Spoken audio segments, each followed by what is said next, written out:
Good evening, ladies and gentlemen, members and officers, and welcome to this meeting of the Development Control Committee meeting on Wednesday, the 17th of December.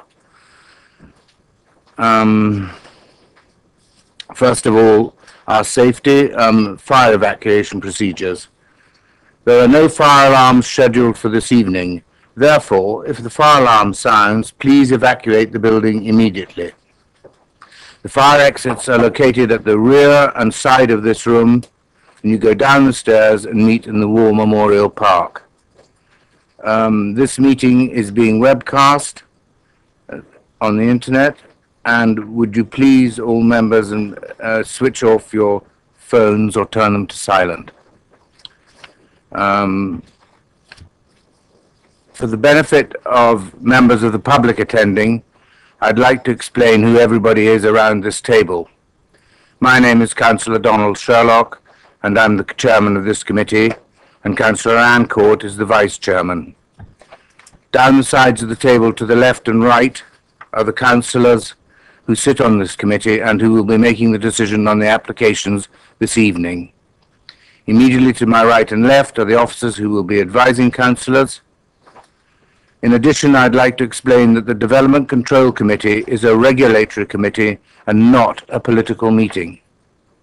The committee will be looking at the evidence brought before it tonight and will make a decision based on planning reasons. We are guided by national and local planning guidance and policy. And I understand that planning can be emotive, and I ask that everyone remains polite and professional throughout the evening. May I ask all speakers, including visiting members, to speak clearly and to return to their seats once their presentation is complete.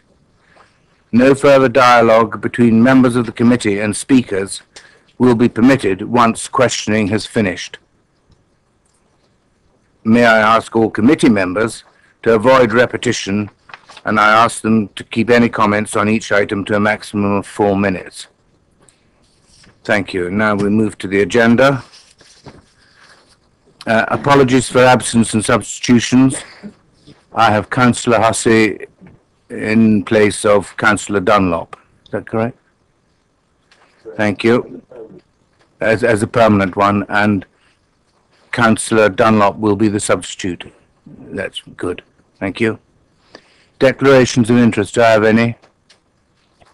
Well, I have one for item 1, and I will vacate the chair and leave the room and return afterwards.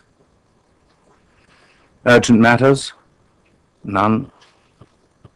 Minutes of the committee meeting held on the 19th of November 2014.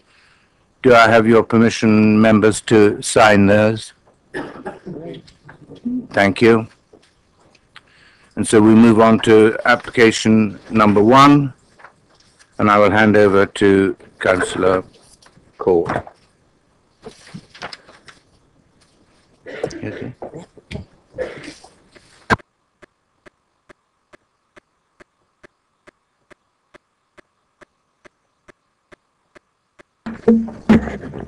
Right, thank you. We have public speaking. We have Lucy Sloan-Williams from the Parish Council. If Lucy would like to come forward whilst the officer introduces the application. Thank you. This is an application for the erection of a solar farm on land adjacent to Lordsfield Plantation in Overton. If I can draw your attention to the update paper, you'll note that the officer's viewing panel report. We've also received comments from Southern Gas Networks, who raised no objection to the proposal, subject to an additional informative, which is on the update paper, informative number 5. One additional letter of comment has been received from neighbours, and then there's some officers' comments in response to that. The officer's recommendation is for approval, subject to the additional informative on the update paper. Thank you. You have up to 4 minutes. Firstly, the Parish Council would like to express its concern about the likely impact on the 2 families closest to the site. As a council, we are mindful of our duty of care on both their behalf and that of our wider community, and I will therefore commence by highlighting current central government guidance. The government's UK solar PV strategy and roadmap, updated this April 2014, set out 4 principles for the future of solar power. One is that support for the renewable option should ensure proposals are appropriately cited, give proper weight to environmental considerations such as landscape and visual impact, heritage and local amenity, and provide opportunities for local communities to influence decisions that affect them. Appropriate citing. What is now regarded as appropriate by central government was made clear by the previous Energy Minister, Gregory Baker, in a letter to all planning authorities on inappropriate sited greenfield solar farms. He stressed the focus should be on on-site generation, ideally rooftop deployment on industrial, commercial and retail rooftops, even car parks and other brownfield sites. Large buildings would become power stations. In essence, the movement towards domestic and industrial and brownfield areas is the essence of his strategy. Environmental. The UK's PV strategy part 2 included the Solar Trades Association's list of 10 commitments. Among them is the commitment to focus on non-agricultural land or land which is of lower agricultural value. This site is 3A, which is land consistently capable of producing moderate to high yield over a narrow range of crops. Commitment 2 is that we will be sensitive to naturally and locally protected landscapes. The installation of a Starlag light compound with high fencing and cameras, which would necessitate lighting clearly, whether constant or movement activated at the gateway to an area of outstanding natural beauty, is gross insensitivity. At night time, in fact, it's an area that you can go to see some of the lovely star showers that we've seen recently. In the daytime, the site is adjacent to the route of a popular country walk enjoyed by both locals and tourists as they head towards the AONB. Overton's planning group is currently investigating important views and are very noting of the view from the rail track, which in fact is essentially very English and would be ruined by such a development. As regards biodiversity, we question that the biodiversity would be significant because in order to get good wildfire populations, you need to skim off the topsoil. And that's very unlikely to be done so on this site. Finally, access to the site is poor. Court Grove is narrow, subject to extreme congestion during the school, several staggered drop-off and pick-up times. And also it suffers very greatly from runoff, which would be made even worse by mud. The access for the construction is a disaster. Again, you would have mud being swept downhill onto the highway. Most importantly, opportunities for local communities to influence decisions that affect them. Got 1 minute. The current draft neighbourhood plan has amongst its policies those that look after the countryside and promote biodiversity and look after nature conservation, heritage and landscape. Yes, the Overton Futures Group did say that they were looking into solar panels, but they were more interested in usage on community buildings, and they wanted the opportunity to explore alternatives to normal greenfield solar farms. I would therefore confirm that Overton Parish Council strongly objects to the application, asks the committee to refuse this preemptive application, and allows the parishioners of Overton to do as central government wishes, to decide for themselves how they may best address the need for renewable energy provision within the parish. Thank you. Can you turn the light up? Can you wait a moment, please? Could you wait a moment in case there's any questions? Yeah, sure. And could you switch the light? This one? No. Again. That's it. Members, any questions? No? Okay, thank you.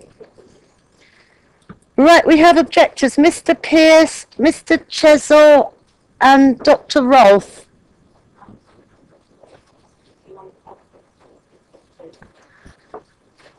Right, so we don't have Mr. Pearce or Mr. Chesel. Right, okay, then you'll have up to 4 minutes. If you wish, but you will have to speak into the microphone.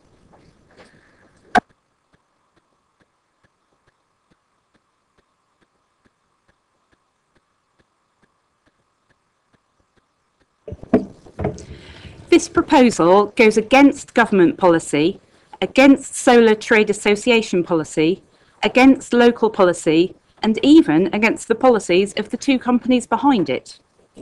Government legislation has changed to restrict solar farms. Subsidies means solar farms are paid more than twice the market price for every unit of electricity they generate. And we need food security. The Environment Secretary said solar panels are best placed on the 250,000 hectares of south-facing commercial rooftops, where they will not compromise the success of our agricultural industry.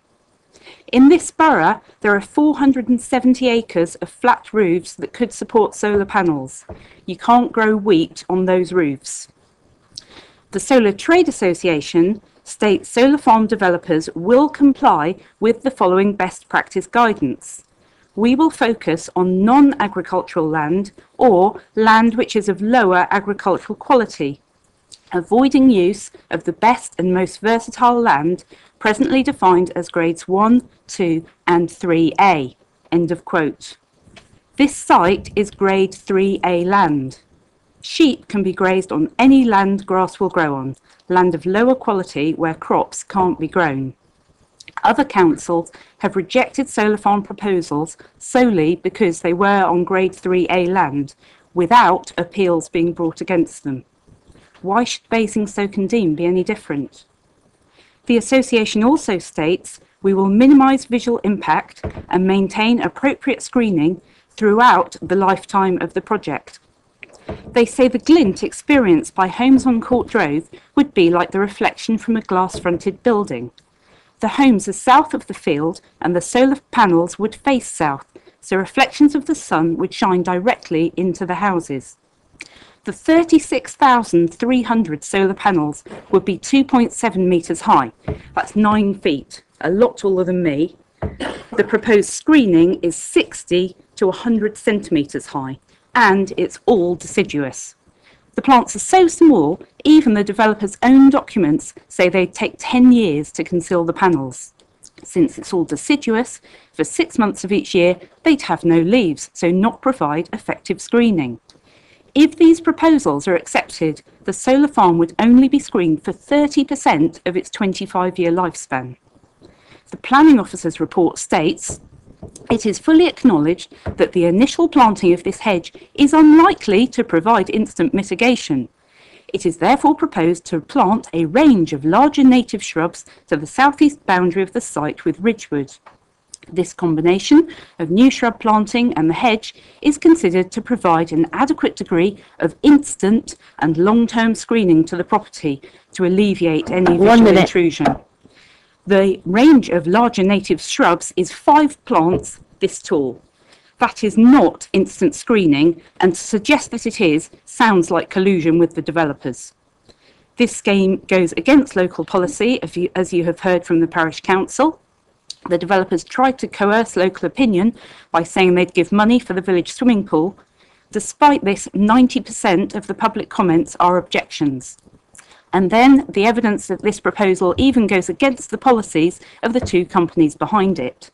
I quote Big 60 Million's director, "I am passionate about what we're doing, but the sites have to be well screened and not on prime agricultural land." And their agent, Luminous Energy's website, states that the locations for solar farms should be, I quote, "concealed from nearby houses." Your time is up. Can you just sum up in one quick sentence? Thank you. The applicants are commercially motivated and ignore industry guidance that solar farms should not be placed on grade 3A land nor near housing. Thank you. Thank you. Members, can you wait a moment in case there's any questions? Any questions? No? Right, thank you. Right, we have in support Jolyon Orchard and Mr. Rogers. If you'd like to come forward, and you also have up to 4 minutes.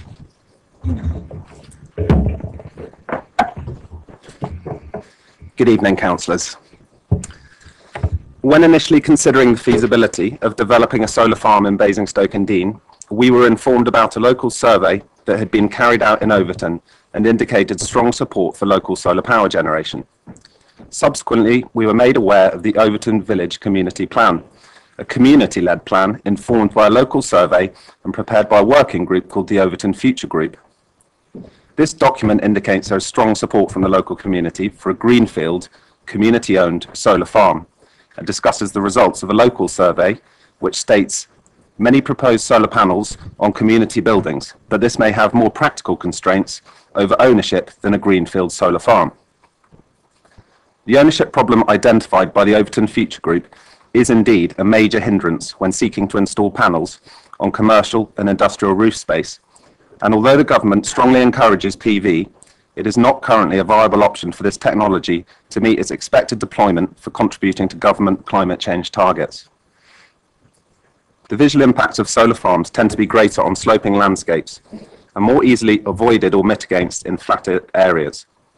The landscape around Overton, and indeed much of the borough, is rolling downland, consisting of hilltops and valleys, which lend it an overall open and exposed character. This made identifying a suitably screened site for a solar farm in the area challenging.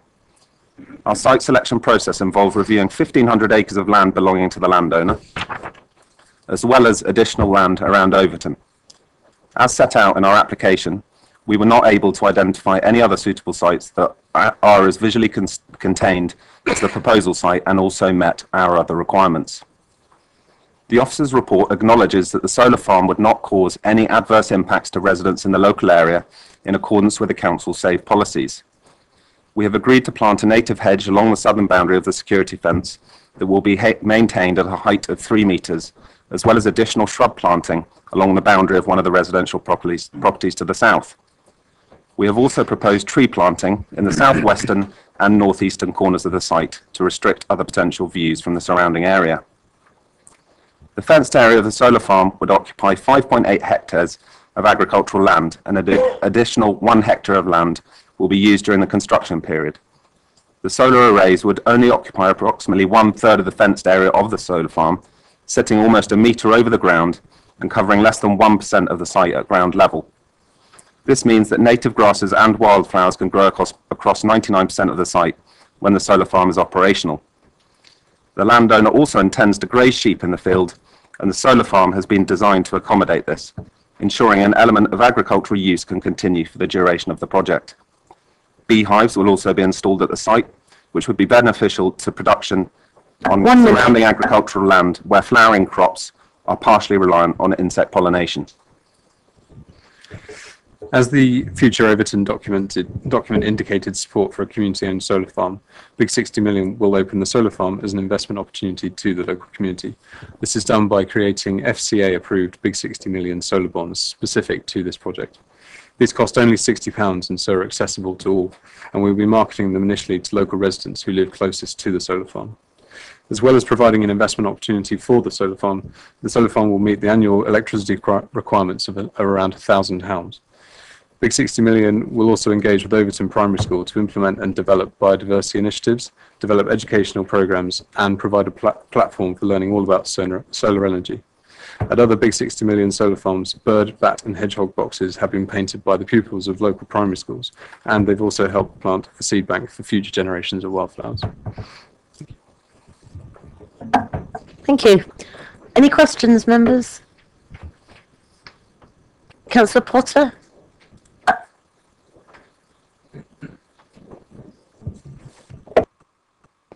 Good evening, gentlemen.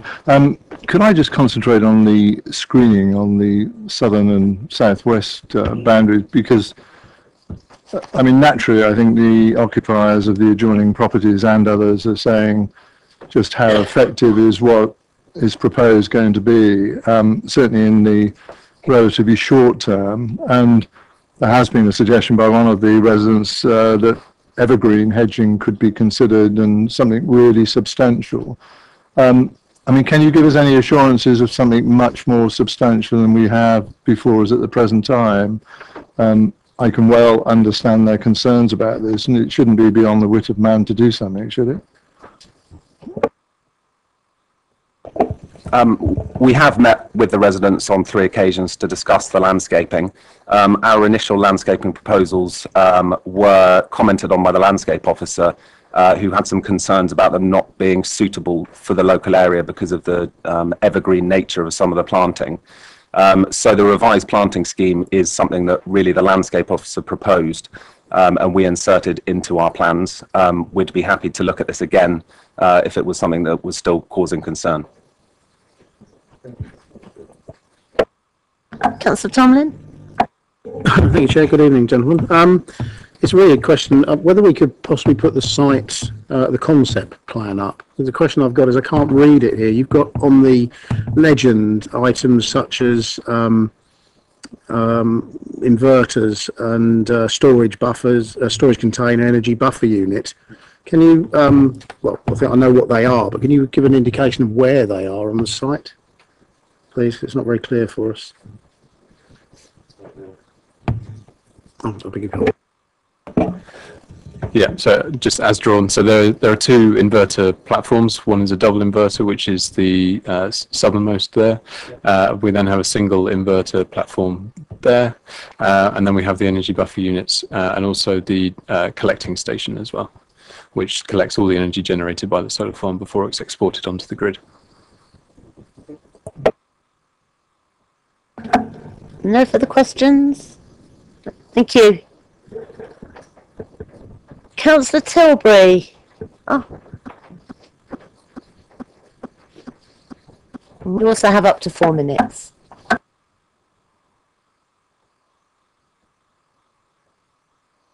Yes, thank you, Chair. Yeah, and thanks for coming along to the site viewing the other day. So at least you've hopefully got a better appreciation of the site and the impact on the neighbours, because I think that's probably the biggest issue here. You've heard all about the Overton future there. Well, that was a survey which had about 200 responses in a village of 4,500 people. So I don't think it was particularly representative and represents the views of the people of Overton. I think this is always the trouble with these sort of surveys, and it's like 9 out of 10 cats, really, isn't it? That sort of thing. It's, you know, the people, they tend to be self-selecting the people who respond to these surveys. So they may have been very keen on solar panels at the time, or they may have been thinking of something completely different. I think it's not really clear. They were suggesting that what Overton needed was a very large solar farm on its doorstep. So, and why are we covering agricultural land when there are acres of roofs, as numerous people have already said? You know, I mean, there's loads of roofs all over the area there, which would make a far more sensible way of doing this. The other big issue, of course, is agricultural land. This is grade 3A. This is very good agricultural land, which is in short supply. Certainly around Overton, and most of the land around there is quite poor. It's very chalky. I'm sure Marilyn will know. It's very chalky, very flinty, Hampshire diamonds, isn't it? Covered in them. It's actually quite difficult. So it is unusual to have an area of land like this with very good soil on it. And the government's sort of saying we should use more brownfield sites, but it's also telling us to build houses on them. So perhaps we should be building more houses and putting solar panels on their roofs, which might be a bit more sensible, wouldn't it? But the screening, as people suggested, I mean, there is an issue, and I would ask if you are minded to approve this, that you do actually, you know, they are asked to liaise better with the residents and come up with something that suits them, because I know what our landscape officers are saying, but you know, I mean, obviously a lot of the, as you saw, a lot of the, and obviously very green there, this time of the year, there's very little screening at all along that edge there. And there's screening along that area there, so some sort of evergreens. I mean, holly is quite common round over, and so there are evergreens that are fairly natural, indigenous to this area. So I think, you know, there is something that could be done, and the point is, you know, we're worried about the landscape in there, then we're going to stick a solar farm in there, so it makes a bit of a nonsense of it. I mean, 3 metre high sort of fencing and CCTV cameras they're not indigenous to Overton, so I mean, you know, I'm sure there's something that can be done better with that if you do go along with that. But I mean, I think the big issue is I mean, as I said, their own trade body says we won't build these things close to people's houses, and we won't build them on this grade of agricultural land. So the obvious question is, why are they doing it? Well, because the field's available, really. That's the only thing. I mean, you could argue it is relatively well screened from the rest of the village, but there are other fields which would meet this criteria, and there are plenty of roofs you could stick these things on there. I mean, the trouble is, it is being driven by subsidies, and unfortunately the government is sending out mixed messages with these things. You know, on one minute they're very keen on these, and no, they do seem to be backing away from that. I mean, if you look at I mean, it's sort of mentioned in the report, but if the stuff coming out from the Minister from DEC is, you know, the most recent pronouncement for them is a bit, well, perhaps solar farms are not the way forward. Perhaps we should stick more on roofs. So these things do change, and they have changed, I think, because of public opinion. People are quite keen on solar power, more so probably than wind, but the point is they don't necessarily want to see large fields of the things. I mean, if you go around over, and there are lots of houses that have got solar panels on the roofs. I mean, some people don't like those, but I mean, at the end of the day, they're not that contentious. There are other ways of doing it. Some of the local farmers have put masses of areas of solar panels on their roofs of large barns. That's uncontentious, and it works very well. It's already there. So, yeah, I mean, certainly it's very hard to support this application on this site here. I mean, there may be better. So the problem, I appreciate you do have the problem. The NPPF says there's a presumption in favour of sustainable development, and you've got to look at the application that's in front of you. But that doesn't mean there isn't a better way of doing this. So thank you very much for your time. Thank you. Thank you. Any questions? No. Thank you. Any questions for the officers? Councillor Mrs. Taylor. Thank you. Yes, several speakers so far have commented on the loss of high-grade agricultural land. Could I ask, therefore, obviously officers are recommending approval, would we be going against government guidelines by approving this, and would it be a reason for refusal if we chose to do so? I mean, government guidelines is that you should try to avoid it, and you should look, the preferences, you look for poor grade agricultural land. This is dealt with on page 13 of the officer's report. I mean, grade 3 is good to moderate quality. The officers have taken the view it's a temporary use that's on there. Grazing of sheep will take part on part of the site, and that there's conditions to ensure that when it comes to the end of its lifetime, that it's then the land then reverts back to agricultural. So from our point of view, I mean, we would still be recommending approval. Councillor Bound? Thank you. Could you tell us the distances, the relative distances from the edge of the solar farm towards this, the screening in front of the houses, and then from the houses, the screening back to the houses, please?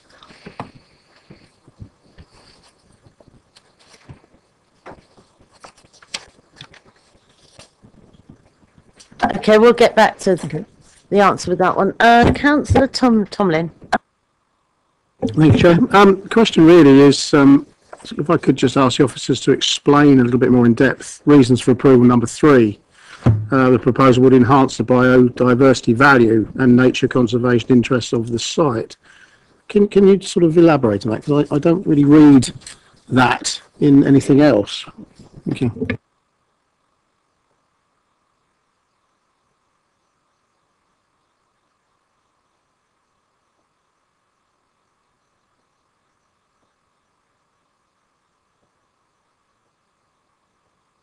Basically, just a general reason why you think that that reason 3 has any depth to it. But could you give us that depth behind the reason, please? In terms of their habitat management plan, they've indicated that there'd be grassland enhancement with native grasses. There'd be native wildlife species towards the southern half of the site. That would be separated from the area where the sheep can graze, so that wouldn't be impacted on. And that it's considered that that's actually a gain in biodiversity on the site, because you're actually increasing the type of habitat that's there. At the moment, it's just a farmed habitat. So by adding those in, you're actually increasing it and making it more varied. Councillor Frost. Thank you, Chair. Just a question really for the highways and planning. I'm just a bit concerned, obviously, with the maintenance traffic. My impression is that there's a school nearby, and traffic already is an issue at drop-off and pick-up times. And I would just like the planning, the highways officer to comment on that, please.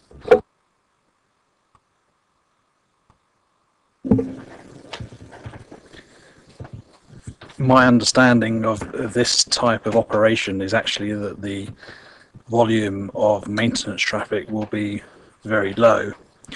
Also, the site has the benefit of access from both sides, either to the east to the west, so I really don't see that the impact of those few maintenance movements upon the school would be significant at all.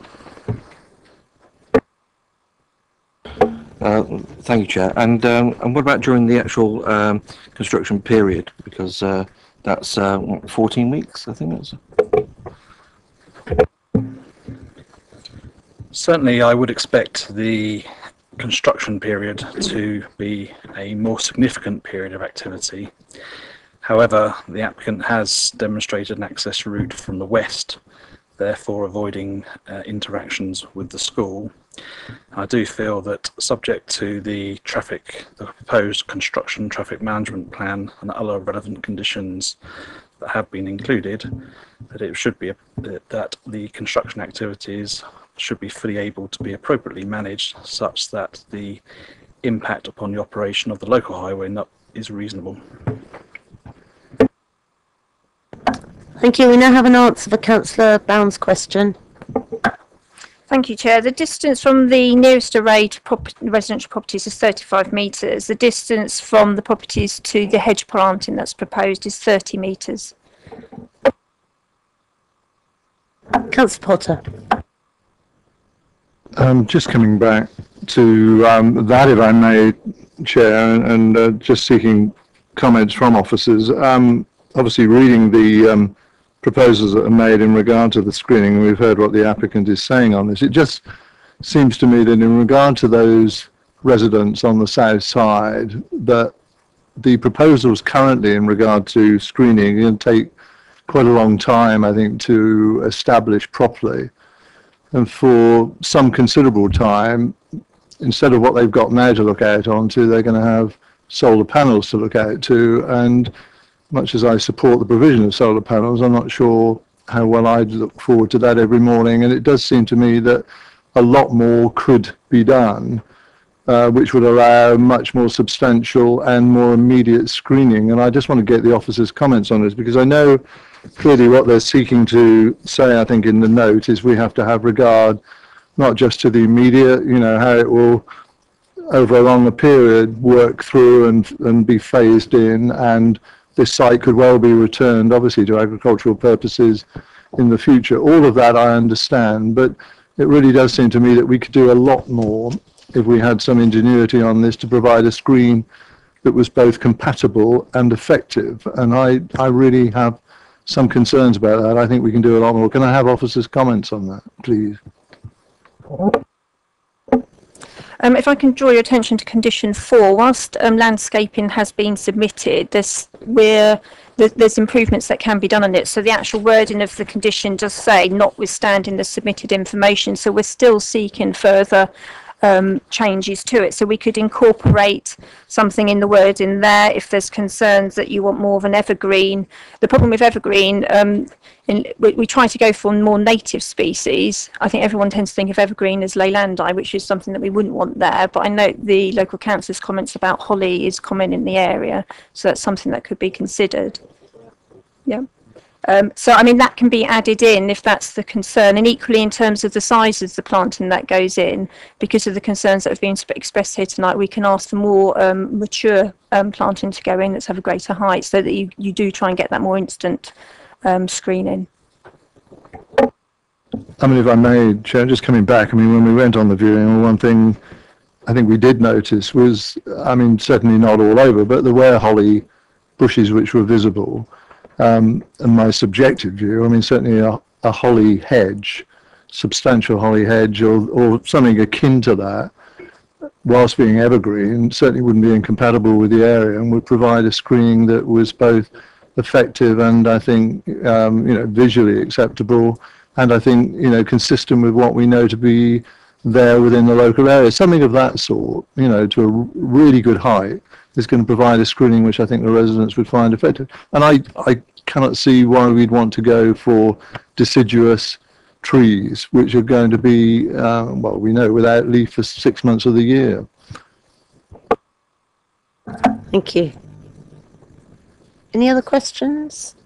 Councillor Tomlin. Thank you, Chair. Question, I read here, I believe we have not had sufficient noise assessment reports, such page 22 of 69. It says noise from the plant of this nature can be tonal, and such an assessment should consider such acoustic characteristics. So is this, therefore, are we not too early in the fact we don't really know if the site is going to affect the local residents, and having it secured via an appropriate condition, do we consider that that's adequate? And also I note that the distribution network connection, I don't know whether that is via any transformer or any connection as such. So that says it's going to be located possibly in the southeast corner, which must be, if I've got southeast right, the closest point to the housing where the main electrical cable is. So those are sort of questions that we, adequately happy that we can go into this decision-making process knowing we're not going to cause any problems to the residents from noise. Thank you. I mean, the environmental health officer's advice is that they're happy with it to be controlled by condition. If they weren't happy, if they thought it was a noise that was something that they couldn't mitigate against, then they wouldn't even accept a condition. By implication that they've suggested the condition, I would suggest that they're happy that the noise can be mitigated against. Sorry, just on that, I guess the noise for this would be quite a low frequency hum. Do you have any details of the mitigation that they might suggest? Because I would say that's the hardest noise to mitigate against. It transmits the furthest, especially in the dark of night or quiet of night. Unfortunately, no details at the moment. That's why it would be dealt with by a condition. Councillor Bound? One of the objectors, I think, mentioned the lighting of the site, which could possibly cause problems for the two houses. Could you comment on that, please?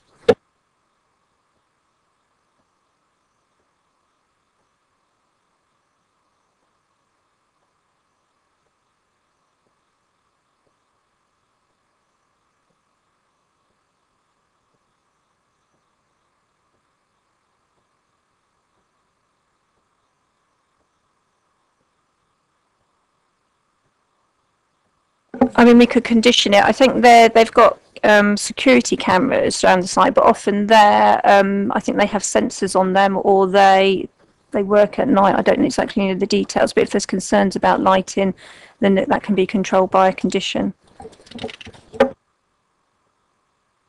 Yes, go ahead. Sorry, what I was getting at is there any likelihood that the site is going to be lit at night? I don't believe solar farms are not usually lit at night. Like I say, it's just security cameras which work at night. I don't know the details, the technical details. No further questions? No. Open for debate then. Anybody like to start? Councillor Mrs. Taylor.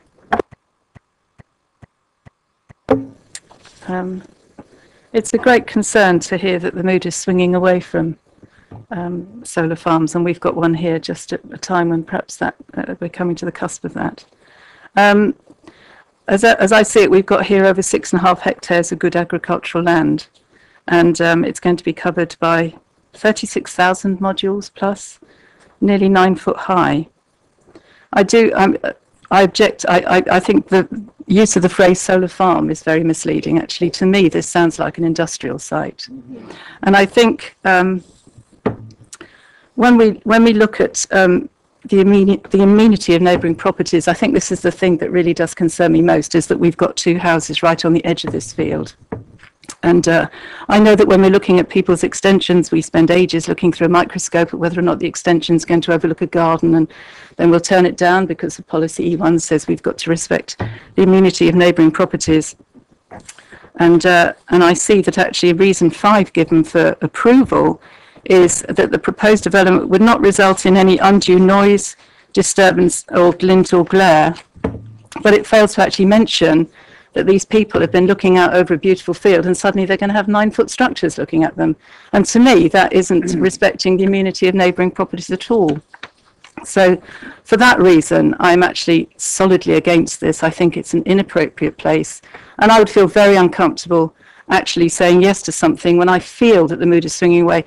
And a lot of, people who know me know that I favoured for a long time having these solar panels on industrial roofing. It just makes sense to me. And to use up good agricultural land in Overton doesn't make sense to me at all. And I think when it comes to landscape, I don't think we can in any way say that that there isn't a landscape impact. There's a huge impact.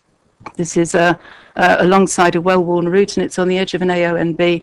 And for those two reasons, amenity of neighbouring properties and landscape impact alone, I would favour refusing this. Councillor Bound? Thank you.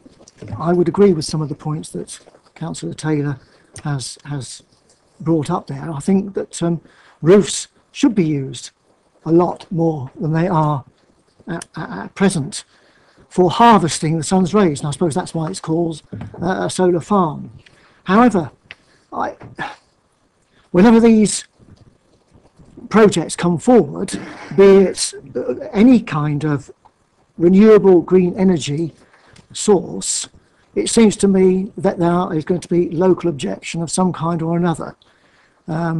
Anybody who knows me probably knows that I'm very much in favour of renewable energy, but each project has to be judged on its own merits.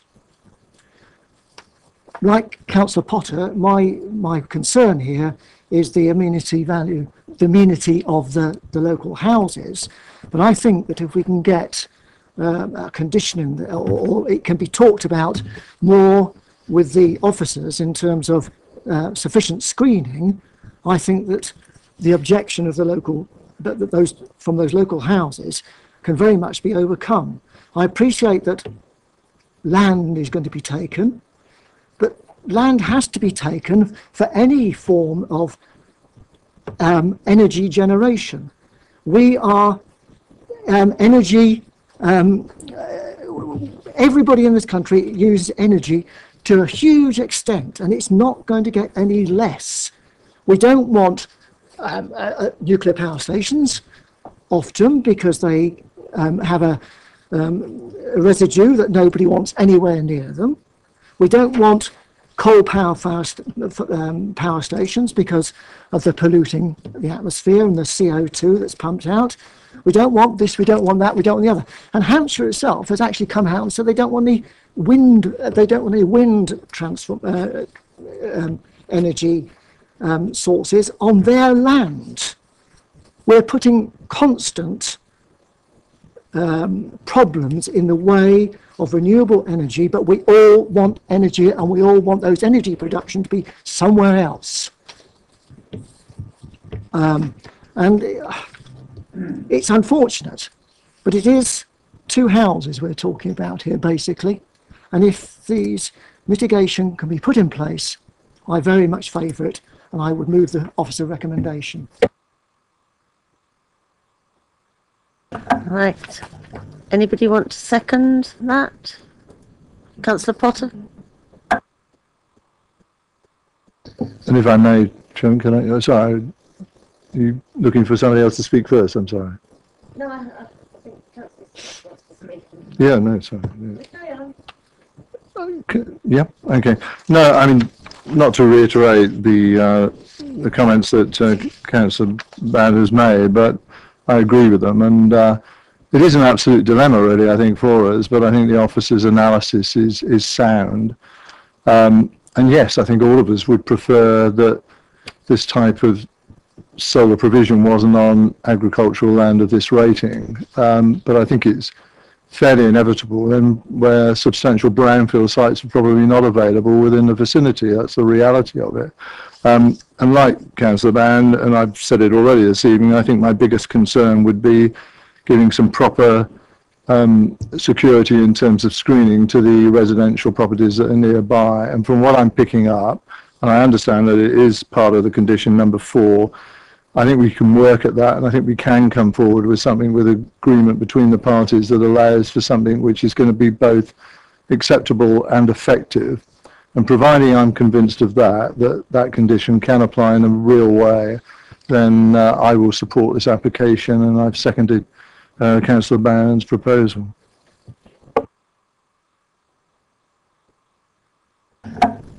Right, thank you. Councillor Mrs Tucker, did you wish to speak? I didn't see your hand up, but I heard you. Yeah, the hand was waving. I wasn't sure whether Councillor Mrs Taylor had actually moved. Yet she hadn't. She just spoke because I was going to support her.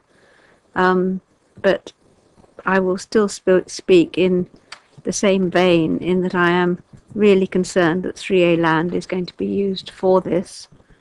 I'm very concerned for the neighbours. There's also a right-of-way along beside it where we took the van and were deposited on the site. and I just don't think it's the right place. We have passed solar farms elsewhere, which are not going to be so noticeable. I do appreciate the fact that we were told on site that the actual panels themselves are not so shiny as some of the ones that have been approved, but I still cannot vote for it, I'm afraid, Madam Chairman. Right, it's been moved and seconded for approval. Move to the vote. All those in favour of approval, please show.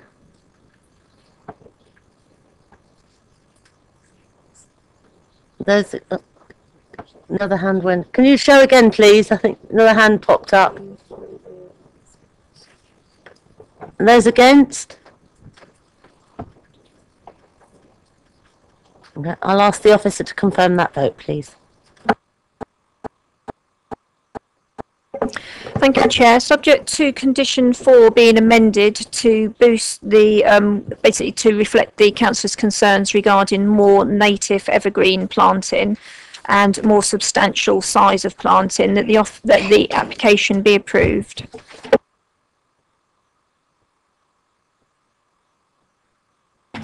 Thank you. Yes. So I was under the impression as well that there was going to be something covering about the noise, condition covering the noise. Condition 15 already covers the noise.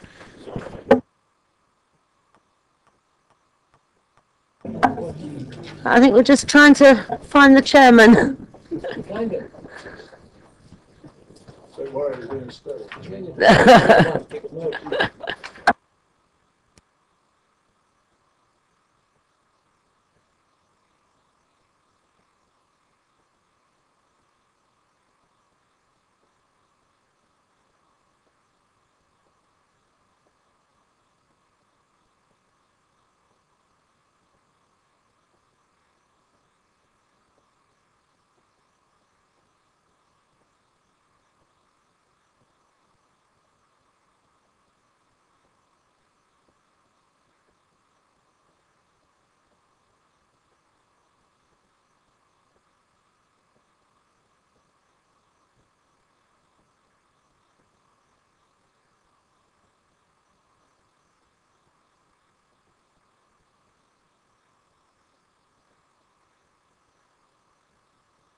Right, item 2 is 18 Highfield Chase, Basingstoke, and the officer will introduce it. Thank you. Thank you. Item 2 is for the erection of a first floor side extension and part conversion of the existing garage at 18 Highfield Chase, Basingstoke. There are no updates with this application, and it is recommended that it would be approved subject to the conditions listed in the officer's report. Chairman, I'll move the recommendation. Members? Yes, right, okay, well, yeah, ask away. Thank you. Sorry, I'd like to ask a question of highways, in that they are recommending that this is fine. And I can understand the thinking, but what does slightly concern me is if some of the other houses wanted to do a similar thing, would the argument still be possible for extra cars to be parked at the end of that thingy? Turning circle. That's a good word.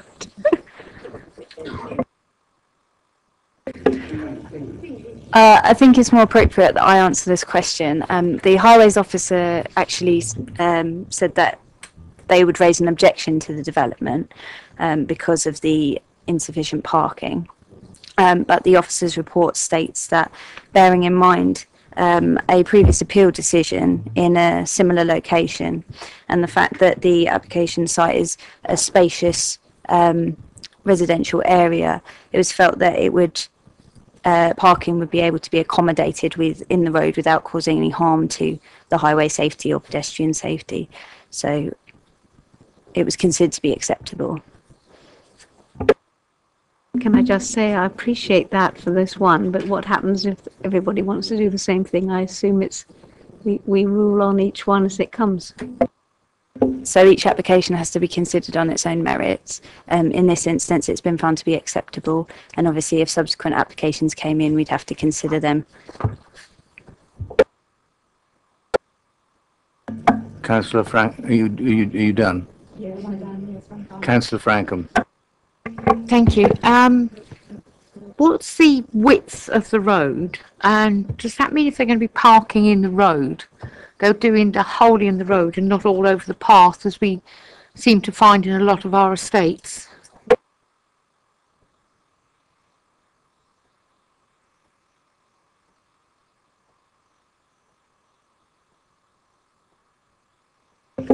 Okay, so I've been informed that on the straight section of road, it's 4.72 metres wide. What was the second bit of your question, sorry? My question was, would it mean that they could park wholly on the road, or because of the width of the road and being people getting by, such as emergency vehicles, lorries, the bin man, as they say, that the cars would be parking on the path?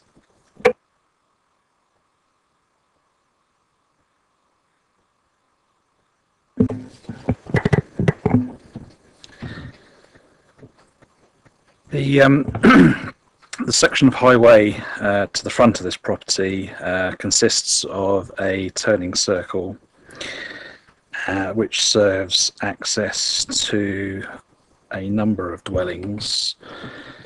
From my observation, the ability to park on street is quite limited within the turning circle due to the significant number of other driveways that lead on to that turning area. Consequently, during my site visit this morning, there was one car parked in front of number 17, so just to the west of this property, and I managed to park just in front of number 24. Those would appear to be the only opportunities to park on street without resorting to obstructing driveways or mounting footways. Councillor Bound. Yes, to the highways, I think it's properties 15, 16 and it'll be 26 and 25, I think. Do they have driveways down onto the road from garages? Yes, they do. Oh, sorry. Yes, from my observations this morning, I've noted that most properties have driveways that provide direct access onto the end of the cul-de-sac there. So as they go around the turning circle, the majority of that turning circle has direct accesses coming onto it. The exceptions were number 17 and 24, where the single driveways are adjacent to the sort of northern boundaries. So the initial or the remainder of their frontage was free for on-street parking, so approximately 5 metres or so at the starts of the turning circle on both sides. Councillor Mrs. Frankham. Yes, just wondering, what is so different about this one to number 18 and number 21 that were rejected?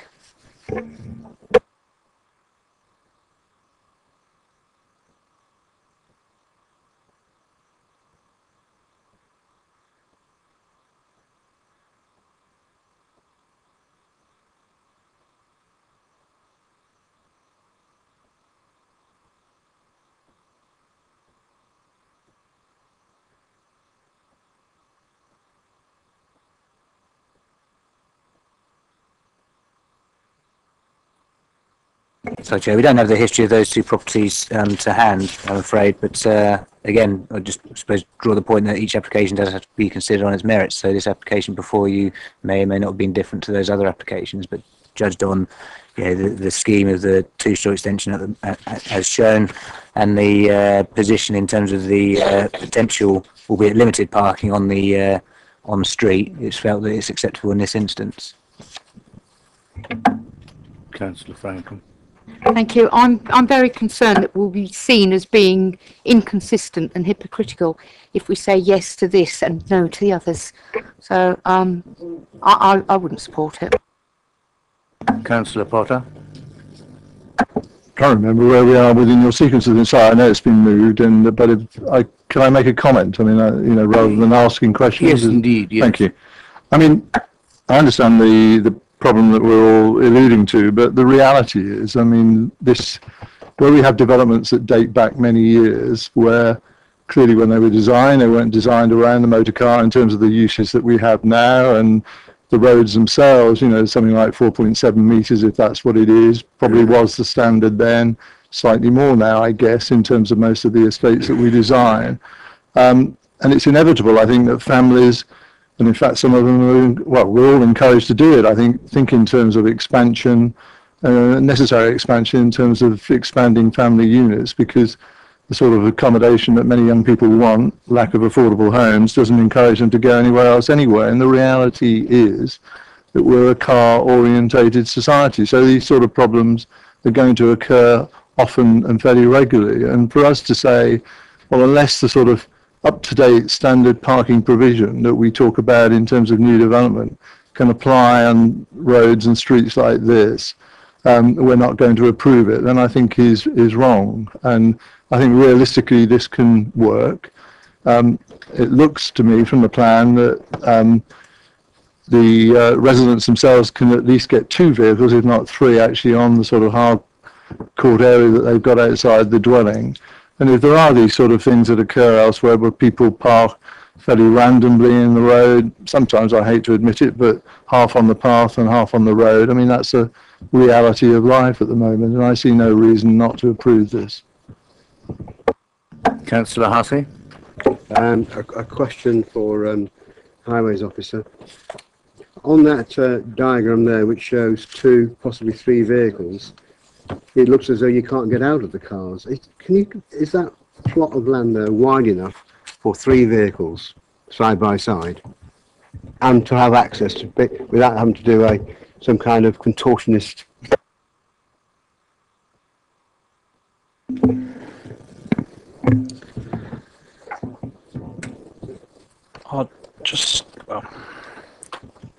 If I could just pass a photograph, maybe that might help. Okay. The hard standing that is associated with the frontage of number 18 there, there's actually a landscape strip about 900 millimeters wide along the northern side of that, also taking into account the angle at which the southern boundary wall tapers towards the turning head, and also be mindful of the need to provide reasonable access to the front door of the property from the highway. My view is that that area is sufficient to accommodate 2 but not 3 cars. Any more? Now, Councillor Mrs. Court has proposed it. Thank you very much. Those who are voting for approval, raise your hands.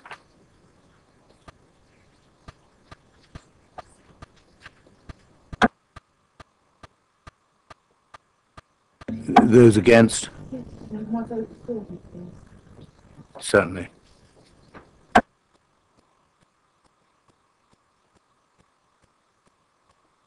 The vote is carried. I will ask officers to wind up. Confirm that the application is approved as per the conditions listed in the officer's report. Thank you. Now we move on to item number 3. 3 Emmett House, 28 Franklin Avenue, Tadley, a change of use.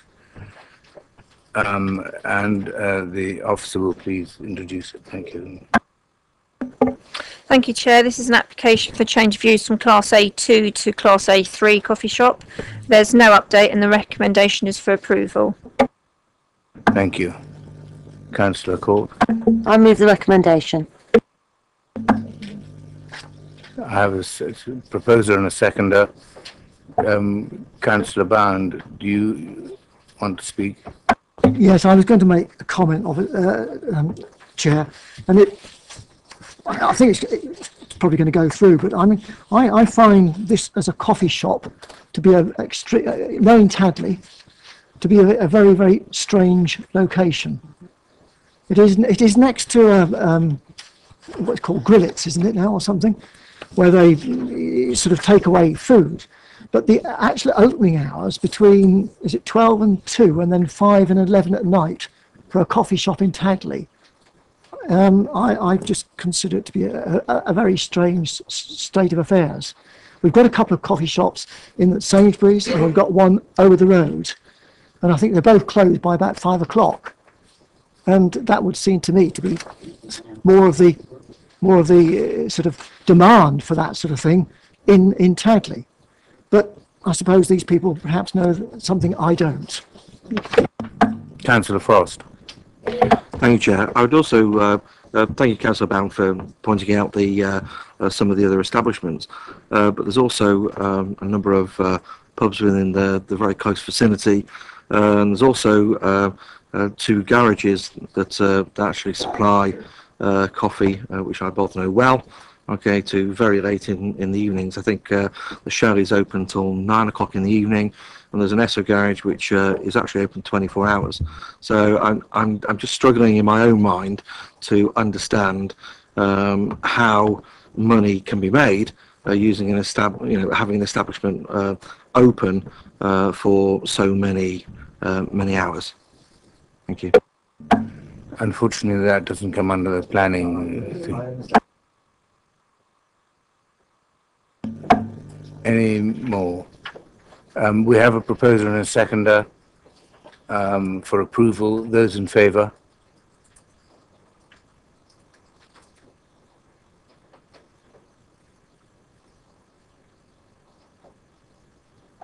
Those against? Carried. I'll ask the officer to sum up.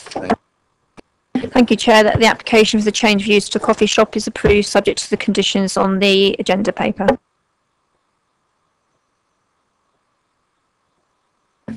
We now move to item number 4, which is units 2 and 4 of Cottage Farm, New Road, Pamber Green. And we have some speakers on this, and I will ask the officer to introduce it, please. Thank you, Chair. So item number 4 is for a change of use of building and associated land to sui generis dog daycare centre and retail shop at units 2 and 4 of Cottage Farm, New Road, Pamber Green. I'd like to draw members' attention to the update paper, which details the finding of the viewing panel and also outlines additional comments from a neighbouring occupier. These comments focus on the impact of the proposal on pedestrian and highway safety, which the officer has subsequently addressed. The update paper also addresses a typographical error on page 57 of the committee agenda. This states that 3 staff members are proposed, but it should read that 4 staff members are proposed. Subsequently, condition number 5 has been amended to reflect this. It's at the top of page 57. It says it is planned that initially there would be likely to be 3 members of staff, and it should read 4 members of staff. The application is recommended to be approved subject to conditions. Thank you for that. Now I have speakers, objectors in the form of Mr. or Mrs. Burt, Mr. or Mrs. Adams, and they will be followed by the supporters, Chris Danks and Mr. J. Cox. Thank you.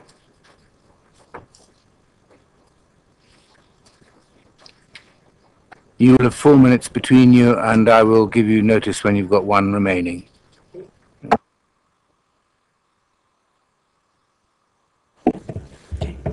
New Road is a quiet, semi-rural residential country lane with over 60 homes and families.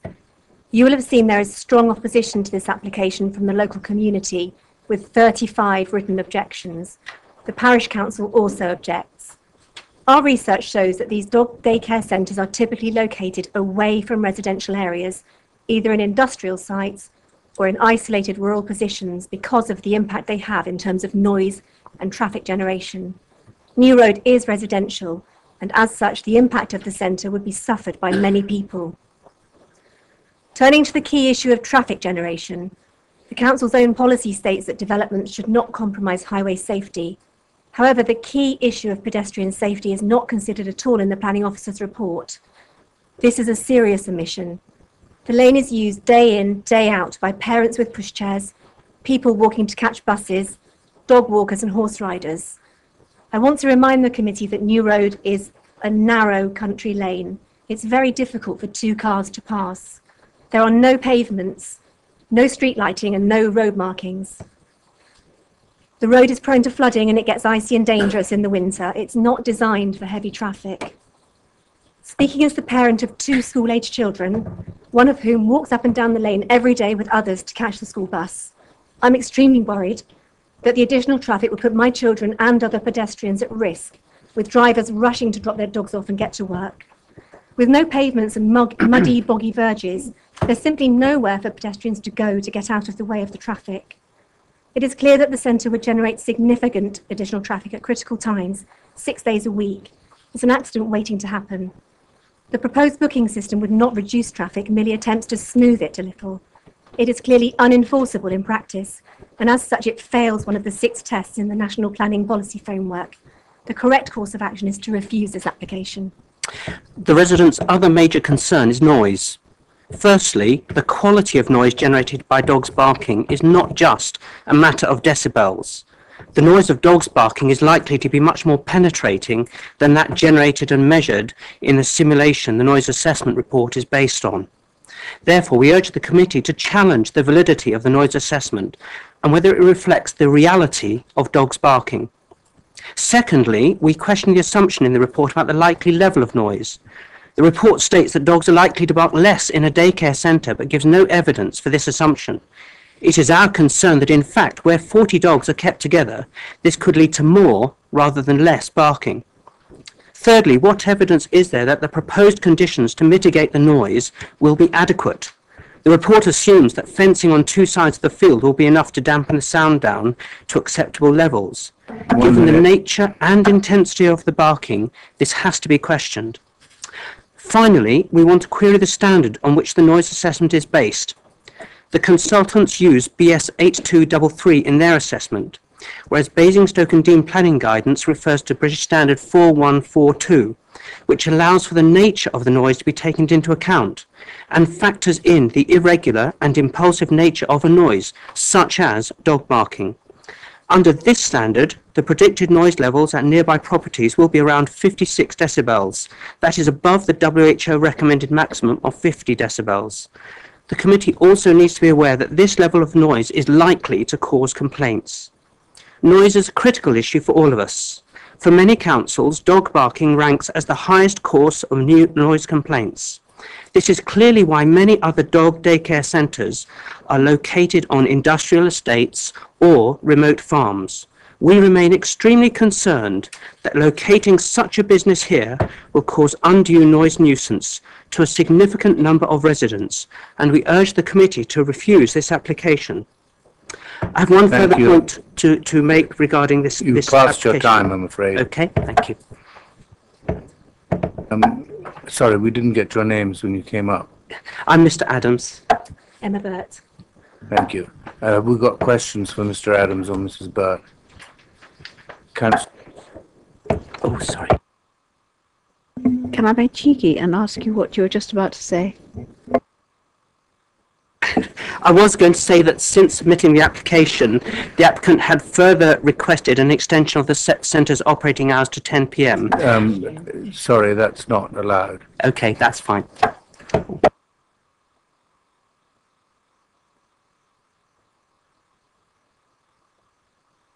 Any more questions?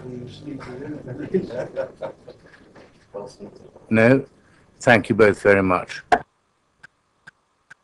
Right, Mr. Danks and Mr. Cox, please.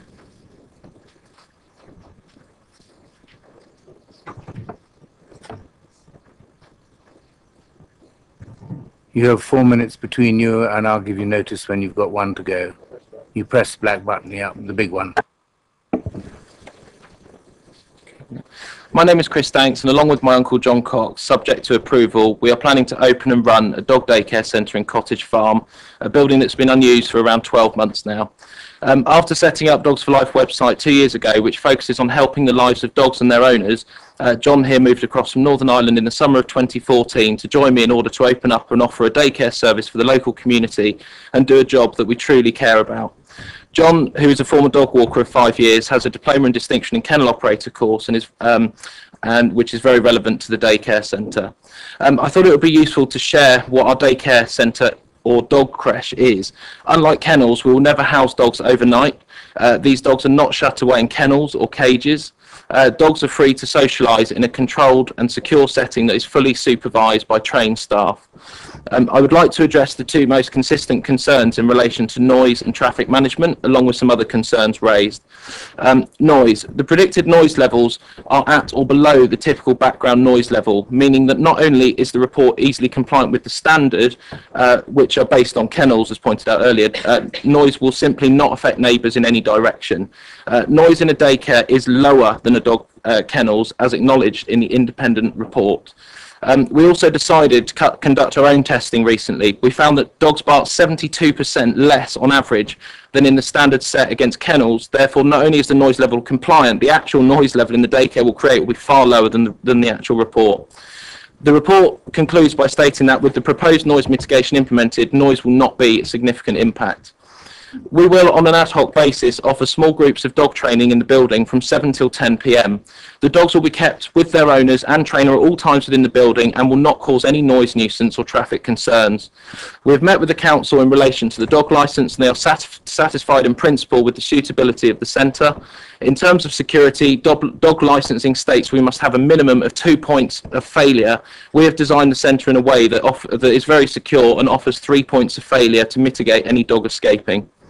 In relation to parking, after working closely with Highways, we have agreed upon a solution in relation to traffic concerns and have a traffic management plan agreed. We agreed the implementation of a booking system for all customers to manage the traffic flow on the road. We have agreed to book a maximum of 4 customers into any 10-minute slot, which will significantly help the flow of traffic. Although we accept a maximum of 40 customers a day, based on our own market research, 50% of our customer base will bring 2 dogs or more, which will significantly reduce the traffic. Additionally, we will offer a pick-up and drop-off service which caters for 10 dogs. Therefore, on a typical day, it's extremely unlikely that more than 20 vehicle drop-offs and pick-ups will occur on each day when at full capacity, bearing in mind that that's at full capacity as well. Based on the likely routing of customers, the vast majority will travel from Oldham Marston Road, north or south. To put this into context, customers travelling via this route will travel for less than 500 metres on New Road to the daycare centre, and there is no passing restriction. We will make it clear to customers to drive slowly to the site and not park on New Road, as we know that speeding was an issue that was raised previously. Finally, we're genuinely committed to working closely with the local people to ensure that our daycare causes no adverse effect on neighbours and we become accepted as part of the local community. We've issued a letter to the local community showing the plans and offering the chance to discuss any concerns that they may have, and would welcome further conversations to address any concerns should it be accepted. Excellent, thank you. Do we have any questions, members, to Mr. Danks and Mr. Cox? Councillor Tucker. Thank you. A lot of the objections are that they feel that this is probably not the right kind of site. Have you looked at other places? Yeah, so we've looked at a number of sites. I mentioned John came over in the earlier part of this year. We looked at a number of sites. Bear in mind that there's a number of reasons that they weren't acceptable. A lot of them were in industrial units but had a lot of neighbours nearby. Others that were so far rural, to be honest with you, wouldn't attract people because they would be so far out. Bear in mind that this kind of business it's a family business that we want to do for the love of it, rather than turn it into a multinational company or something. So we needed to pick somewhere that was suitable. What noise wasn't an issue, and we were able to kind of make a business out of it, basically. Sorry, on another point, as I understood the report before us, the staff were going to park at the back on the right-hand side? No, so within the partially. So within the traffic management report, what we've agreed is that 3 members of staff can park outside the front of the building, and that 5 customers, in a worst-case scenario, can park outside the building. There is the additional 1 space behind the building if we require it for the 4th member of staff. Although the reality is, I don't think we'll need more than 3, but we've allowed for 4, both in terms of parking and otherwise. So the extra 1 that we now understand will be accommodated. Yes, so around the back of the building there is a hard standing where vehicles have parked before previously. So 3 at the front and 1 to the side or rear of the building. Sorry, it is my patch. Can I ask another question? 1 more. Thank you. I do know the area very well because I obviously represent it. And when we were on site, I wasn't at all surprised to see how wet the ground was, because I know how it floods all along there. How are you going to try and keep that field from getting in a terribly bad state with the dogs running around in it? Sure. So there's some special netting, basically. So we've worked really closely with a number of other daycare centres down in Surrey and so forth, just to gain some true experience in this. And what we've chosen to adopt is it's basically this green netting. I don't know what it's called, but it's green netting that protects the field. It looks just like a field, but it just sits just underneath the surface of the grass blades, basically, to stop it churning up. Councillor Taylor, followed by Councillor Potter, followed by Councillor Bound. Thank you. Could I just ask if you already have your licence for this venture, please? So we met with the dog licensing people last week. We don't have the license, but they have they basically said that they are in principle in support of it. But we just simply need to, if you've seen the building, we just need to kind of do the changes that we've proposed in order for them to sign it off. But they have indicated that they see no reason for us not to move ahead. Councillor Potter. Thank you, Chairman. Good evening. Can I just check my mathematics with you, really, and on the assumption that you want this to be occupied by the maximum number of dogs every day to make the business viable, which is 40 a day for 6 days a week. Potentially, do you accept there could be 960 extra traffic movements a week? And I know what you said in the preamble about, our market research suggests this or that, but in terms of the market that will come to you, there could be 960 vehicle movements a week. Is that right? In theory, mathematically, yes, there could be, but what we've outlined and have spoken to the council about is the ability to restrict that traffic and, possibly half the traffic, even at our maximum capacity of 40 dogs. I appreciate that it's only a survey that we've conducted, but clearly, for any of you dog owners, there's a very large proportion of dog owners have 2 dogs, and the types of people that are going to use the centre will likely have 2. In a lot of cases.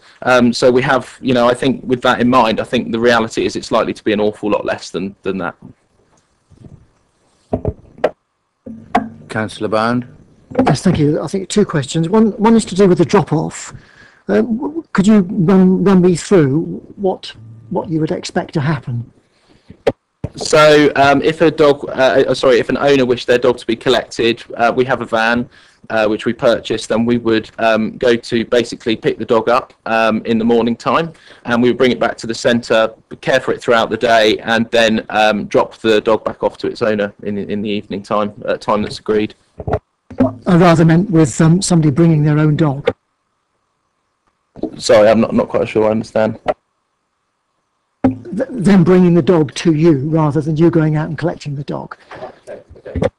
Yeah, so if people are dropping their dogs off, they will simply, I mean, outside the front is basically going to be our main entrance. They would simply get out the car with the dog and the lead and bring it into the main reception area to us, and we would then take over the dog and take it to the more secure area out the back, basically.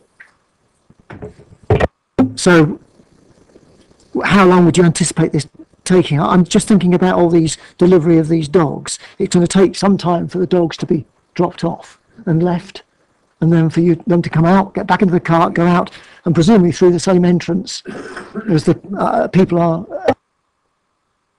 So we, so in terms of actually getting the dogs out of the car, I mean, you know, hopefully that shouldn't take more than a few seconds, and take them into the centre. Our experience is that when we've been to a lot of these other daycare centres that are around, people don't really hang around, to be honest, because the idea is you want to kind of get the dogs and take them inside as quickly as you possibly can and see the customer off, and they're keen to get on their way to work or wherever it is they're going. So unless they, you know, have a reason to stay around, typically we've allowed for at least 3 minutes for the drop-off period, but we actually think in reality, based on what the other daycares do, it'll be more like 2 minutes each time. You know, it takes 30 seconds in, 30 seconds out, and a minute within. Work, so. I don't know anything about these enterprises. How does it work inside? Are all these dogs milling around inside? I mean, Yeah, so basically, the way it's set out is you, first time a dog comes in, first time ever, we will do an assessment period with it, because obviously we've got to make sure the dog is friendly, it's able to handle it and everything like that. So we have a long sort of list of just a form to fill out for the customer with all the obviously basic details about the dog and the behaviour. And then we'll run through an assessment with myself, and I'll make sure the dog is, you know, able to be handled and, you know, all those sort of things. Once we're happy with that, we'll introduce one of our friendly dogs from the centre, who will then just get to mingle and see how they interact. Once we're happy with that, what we'll offer the customer is basically do a trial half day, so maybe for a few hours for that day. We'll see how your dog gets on, come and pick it up afterwards. And then we'll just explain to the customer how the dog get on. All going well on that basis, we will then allow them to then book in for future periods. So once they're on the books, basically. So, and then they can book in on through just giving us a call. And generally speaking, most people pay like a monthly fee. Most people have a regular, because it's like an on the way to work type thing. It might be a 2-day-a-week thing. So most people have already paid up front. They pay by direct debit, so they're literally just on their way to work, dropping the dog off and going. We then separate the internally inside the room. I don't know if you were there when to have a walk around, but there's one sort of main large room which we have internal fencing inside, which we can move about to create a couple of play spaces for the dogs. So you separate the dogs based on like an energy level. And sort of, you know, it might be the older dogs that might be in one area and something like that. So we just separate them usually up in sort of two to three separate fenced areas. Each one will be looked after by the keeper, and just basically make sure they get on. Councillor Frost. Thank you, Chair. Good evening, gentlemen. I do know New Road. I'm very concerned about the traffic moving along New Road. And I would just like to know what you as a company are going to do to encourage people to use the car park to drop off the dogs in the morning rather and prevent car parking on New Road. Thank you. I think the first thing to mention is that we have someone at the reception area at all times, so we can basically, you know, see pretty much out into the car park. We've also suggested and agreed that we will put signposting in, which isn't in place at the moment, around the actual car parking spaces themselves, so that customers can visibly see where they need to park, unlike what they do at the moment, which is kind of just parking wherever they choose to. The other thing, quite simply, is that if anybody parks on the road, we'll go and tell them not to.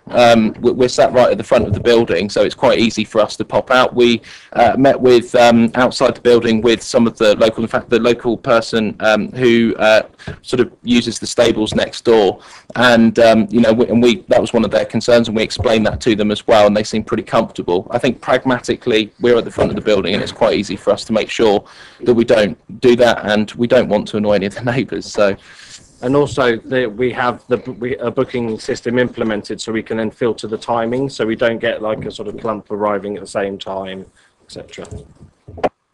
Yes. Thank you, Chair. Just a quick supplementary. So, I do struggle on the parking in New Road, and how you're actually going to encourage people to use the car parks, especially as, you know, whilst I know you have a booking system, what are you then going to do to encourage people to actually stay to their allotted slots?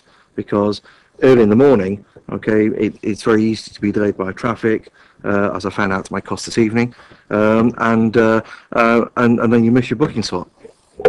So first and foremost, to mitigate that, that's the reason why we've suggested that we only take 4 cars in any 10-minute slot. So whereas we could, in theory, take 15 in a 9-minute slot. So there's plenty of room for people being early and late. So I think that's probably the main point. The other point is that the reality is, obviously, I appreciate we have to look at worst case, but you know, the number of staff being 4 isn't going to happen until we're sort of filling on a regular basis, and they would all have to travel in to work without there to be a 6th or a 7th customer parking space available for that given day. So I think with both of those things in mind, it will allow for, and this is something I work very closely with the traffic officer on, it will allow people to be early or late and not have a significant impact on the parking. Any more questions for Mr. Danks and Mr. Cox? Good. Thank you both very much.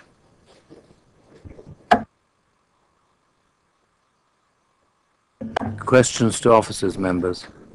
Councillor Frost.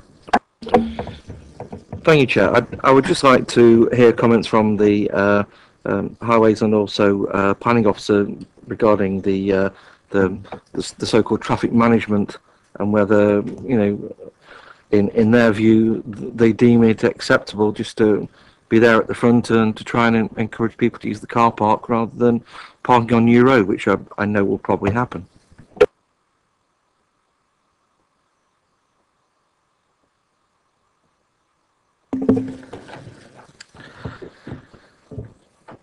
The proposed condition number 3, does look to secure a site management and transport plan.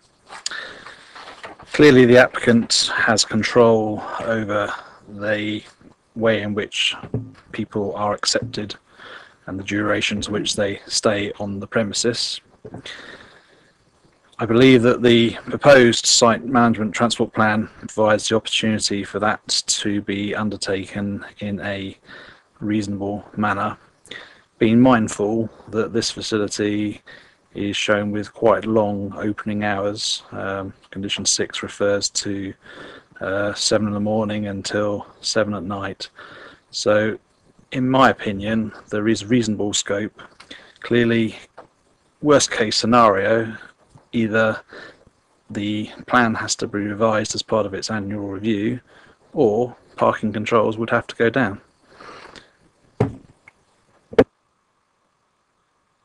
Thank you, Chair. Councillor Potter.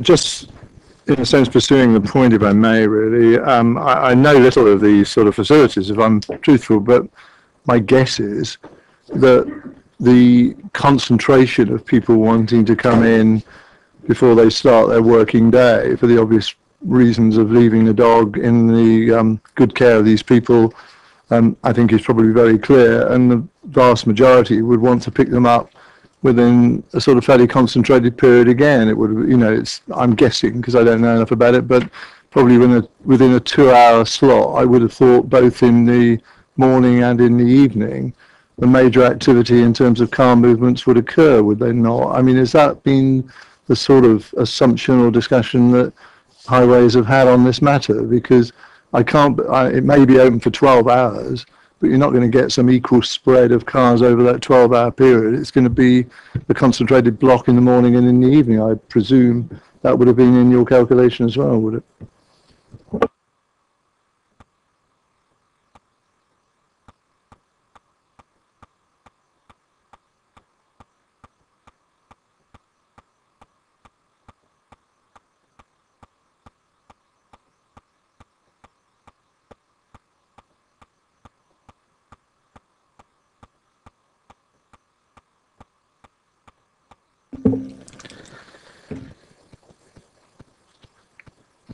I would anticipate that the arrivals are clearly going to be at the beginning of the day, the operational day, with the departures or the collections being at the tail end of the trading day. However, given variations between people's working hours, the times in which they commence and finish work, and their travel times to and from the site, I still feel that there is a potential wide spectrum in the morning period, say, I don't know, from 7 up to 9:30, from presumably the earlier to later evening collections. Be mindful that this buildings or this land has had previous uses on it. The intensity of the use does need to take into consideration that there are other operations that have occurred on this site previously. So considering this proposal as it has been described, I still feel there's a reasonable prospect that those drop-off activities and collection activities can be planned in a reasonable May. Any more questions for officers? Councillor Tucker. Because I ran out of question time, I don't know whether the officers can answer this, but the extra number of dogs in the evening, is that for the same purpose or is it for dog training?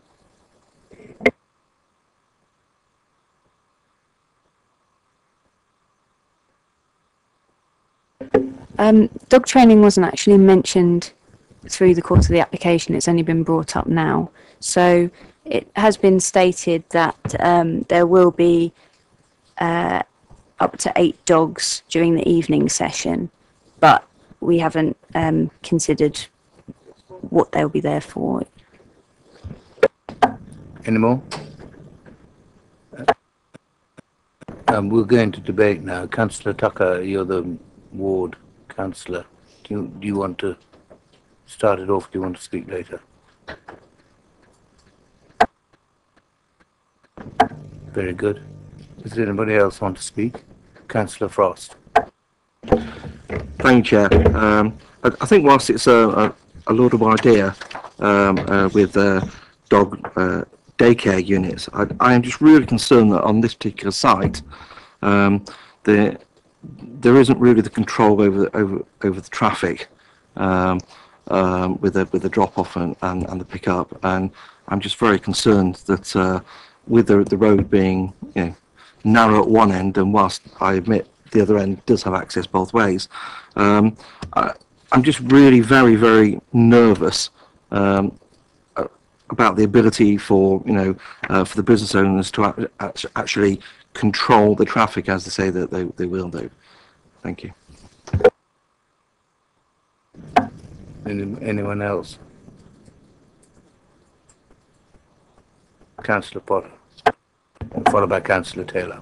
I mean, it's akin to Councillor Frost's point, I think, really, and the one that I've probably already raised. I mean, it does seem to me, despite the subtlety in a sense of sort of market testing that's been referred to, I don't see how guarantees can be given in that regard, particularly over a longer period. The potential, and I think this is what we are obligated to look at, is a dog care centre that potentially will house 40 dogs a day for 6 days a week and from 40 separate owners. I mean, I have no evidence to suggest it would be any different to that, really, and that will generate the sort of car movements that I think I calculated out, which is very close on 1,000 a week, and that's a substantial amount of traffic on the area concerned. And having regard to that, I think we should have really serious concerns about the implications of that in terms of the highway implications and safety, both for local residents and for other users of that road, intermittent though that may be. So I don't agree that it wouldn't have an adverse impact on highway safety. I believe it potentially could, and I resist the application on that basis. Thank you. Councillor Taylor. Thank you, Chair. I have questions about how so many dogs can be handled in this premises, but obviously that's going to be a question for the licensing authority. And they have very specific and stringent requirements, and although we're working to a maximum of 40, it may well not be anything like that once the license comes through, because they don't give the nod quite as easily as has been suggested. So really our concern here as a planning authority is around nuisance, traffic and parking, really. And we're assuming 40 dogs and 4 staff because that's the maximum that we're going to be either approving or not. I agree with Councillor Potter. This just doesn't seem to be the right site for this sort of establishment at all. It seems to be too residential. I'm not satisfied that it's tight enough. It seems to me that any potential difficulties with parking, etc., is being battered away. We'll tell people, well, I mean, that's pragmatic. It never works. We've got to have something a bit tighter than that. I feel that this potentially could cause great nuisance to the people living around and about, with noise, with smell, with difficulty, with traffic, and with parking. They're not all going to turn in through the gate, I'm sure. So I would also agree that this doesn't seem to be a suitable place to have this establishment. Thank you. Any more comments? Councillor Tucker, in spite of your bad behaviour. Despite my bad behaviour, I feel as if I'm being trained like a dog. I have to say, it's a marvellous idea to have something, an organisation to look after dogs, but it has to be in the right place. And I am sorry that I do not believe this is the right place. As I said previously, I know this lane very well. I know the traffic. I just going along it myself in the car, I know the problems of it. I don't believe the ins and outs are going to work. I think, you know, best will in the world, we're talking about humans that we're trying to organise, and people who are in a hurry to either deliver their dogs or to pick them up. I'm also very concerned about this field at the back, the idea of having this thing over the top. I can imagine in ordinary field conditions it would probably work, but when you're talking about that area, which is very, very wet, and I'm not exaggerating, it is very wet, I just do not think it's going to be suitable. And I certainly would like to support the other people who are speaking against it and move the recommendation that we do turn it down. Thank you. So what reasons are we turning it down for?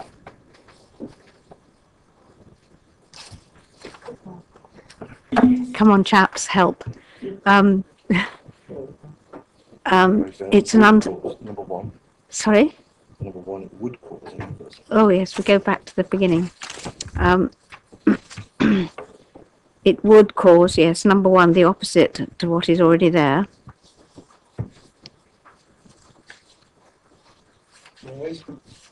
Noise, yes. You see, that's something that people don't think about. If they have dogs barking there, it'll set off all the other local dogs in the area. Because dogs, being dogs, love to say hello to all the others. I do. Oh, chaps, So that's the reversal of 1 and 2. I've lost my.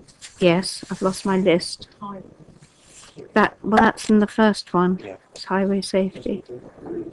But I don't know whether I Just hold on, Councillor. I'm holding. Chair, so I think if I could hopefully assist the committee, it sounds like listening to the debate and Councillor Tucker's comments there about the effectively the reversal of reason for approval, number one. Having listened to the potential mitigation that could be brought in and the comments from the highways officer and the information that's coming in the application, committee effectively aren't satisfied that an appropriate management of the site could be brought forward, therefore have concerns there would be an adverse impact on highway safety, presumably because of overspill onto the new road itself. And it's the overspill onto the new road itself which is presumably the key point. So I think that can be incorporated into the one reason for refusal, which I think officers would be clear on. On the issue about the noise, the only comment I'd make, and it's again to assist committee in their consideration, is that obviously when the application came in, there was an initial statement about noise that came in with the application. The environmental health officer considered that, decided that actually that wasn't robust enough to make a recommendation not to object to the application, therefore requested a noise impact assessment be undertaken by a competent person.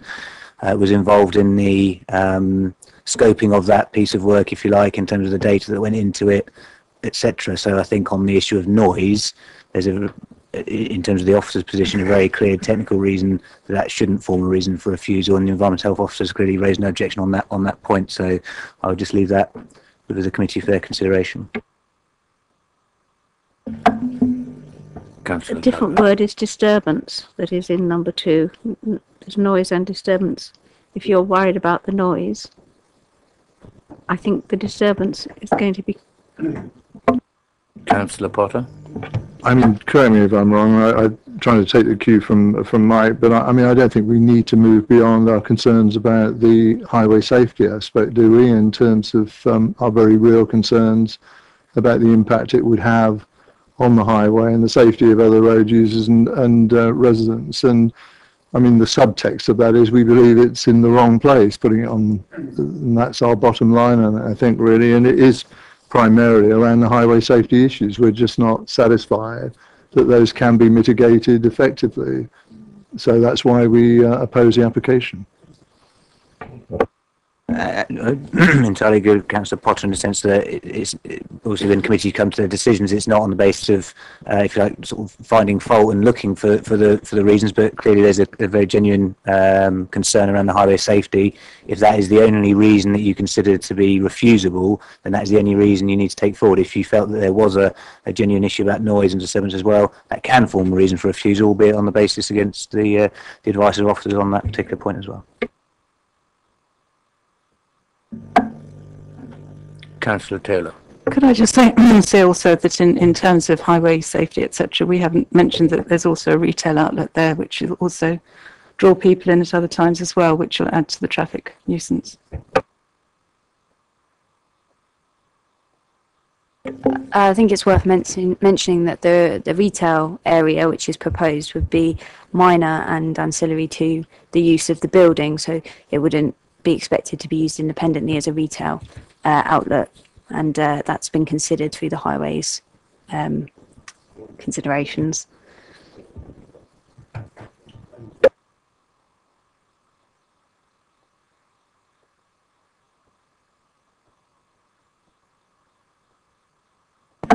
Councillor Tucker, you proposed refusal, seconded by Councillor Potter. Right, we'll move to, and it's all on the one reason for refusal, yeah? Highway safety. Right, we'll move to a vote then.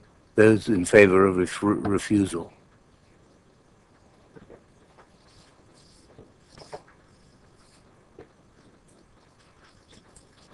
Thank you. Those against refusal?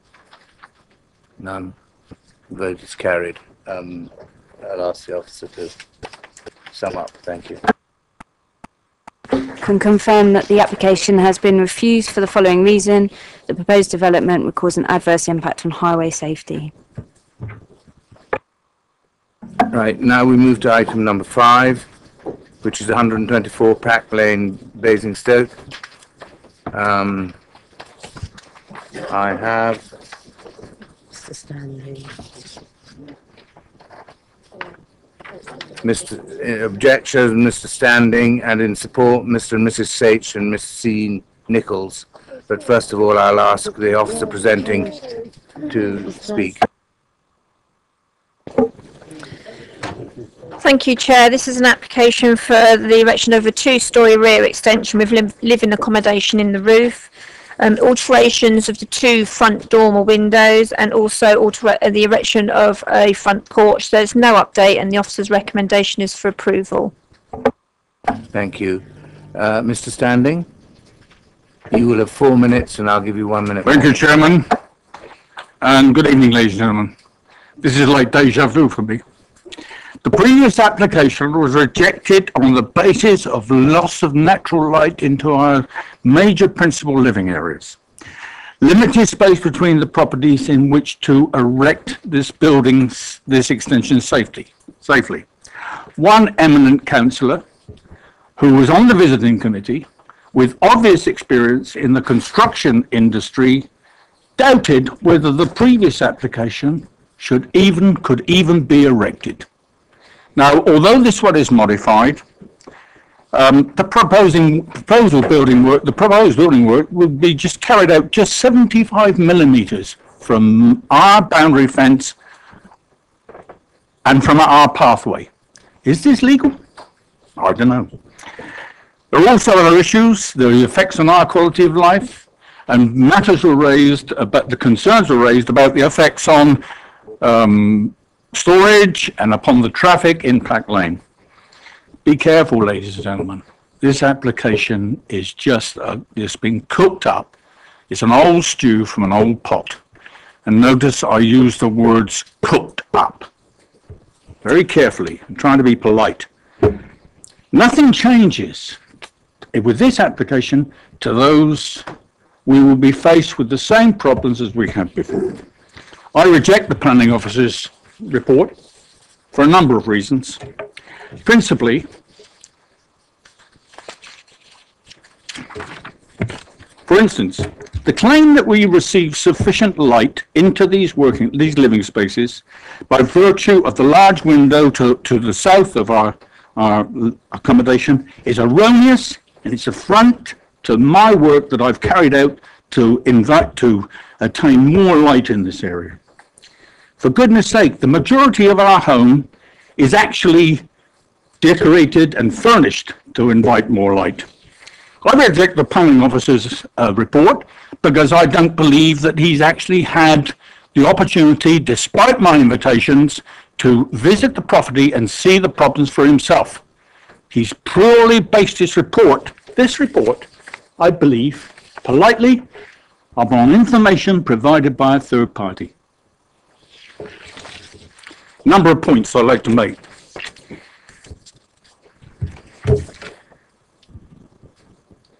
By the way, on page 4, the statement that we receive additional light from our lounge, where does that come into the equation? Incidentally, I resent that kind of offering. I totally, in fact, reject these claims. The effects of the new stairwell to the east of the proposed extension overlooking into our stairwell has been dismissed. Our stairwell has been classified as an occupied space. We can't ascertain where that window is exactly. 1 minute to go. Okay. My concerns are affected on the shared drains. But enough of my problems. Has anyone given any consideration to the concerns of Mr. Clark's and his family's well-being, to the dramatic consequences of such a construction event on access of escape in the terms of an emergency, inability to get to his garage, etc., etc.? The answer is probably no. We have lived in our property for almost 38 years. I don't relish spending my days in a gloomy atmosphere facing a brick wall. You've just debated about overlooking 9 foot at 30 meters. This is very close to us. Would you like to live in these circumstances?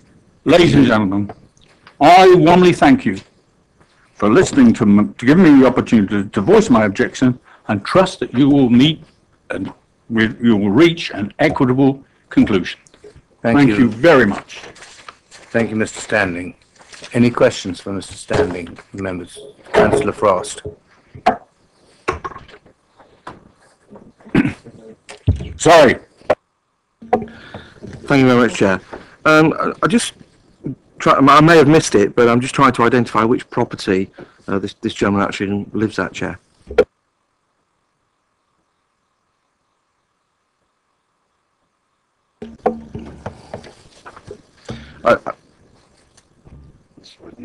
Is it this one here? Thank you very much.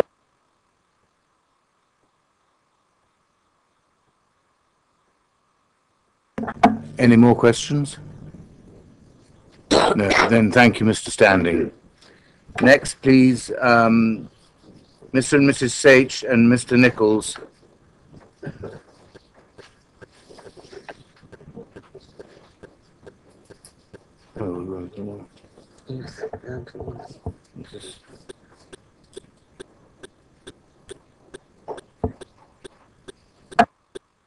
You press the big button. Are you Mrs. Sage? I'm Mrs. Sage. Mr. Nichols was unable to attend. Fine, you've got 4 minutes and I'll give you a minute's warning. Okay. Firstly, I would like to say that the chalet design is similar to the existings, in keeping with many of those in Pack Lane. Both houses to each side of us have had a more overbearing impact and loss of light on our property when they were approved than when we are now having on them. Our extension does not protrude any further to the rear than our immediate neighbour, and therefore does not block light from the neighbour's rear window, which is, as stated in the application, the main source of light, as is our kitchen. The rear section of the extension is only a single storey, and the pitched roof angles away from the property to give a better angle of light to the neighbour's property. The side window adjacent to the adjacent property, is a secondary source of light, as the main window is in the same room as at the rear. The window that Mr. Standing referred to that would overlook his property would be on our stairwell and would be of frosted glass, so that there wouldn't be overlooking into his property. There is currently a small window there. I would also like to say that planning was approved for 124A Pack Lane, which is basically the same distance from our property as it is would be for our extension to be built. The parking issue is not an issue as stated in the report. We have sufficient parking for 3 spaces, and we currently intend to have the pavement lowered at the front to enable us to access the property more freely and not cause any issues with parking on pavements or to our current neighbours at 122A. Access, the shared access way, Mr. Clark had an extension built at the back of his property and there were no issues with access at all, so I cannot see how this would be a problem for us to do the extension to the rear of our property.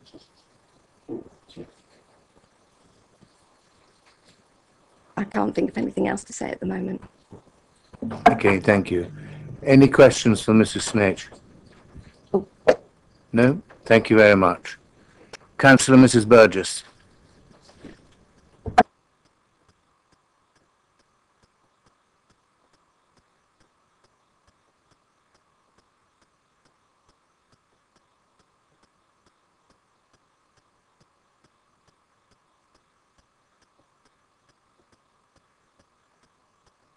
You have 4 minutes, Councillor, and I'll give you a warning of when one's left.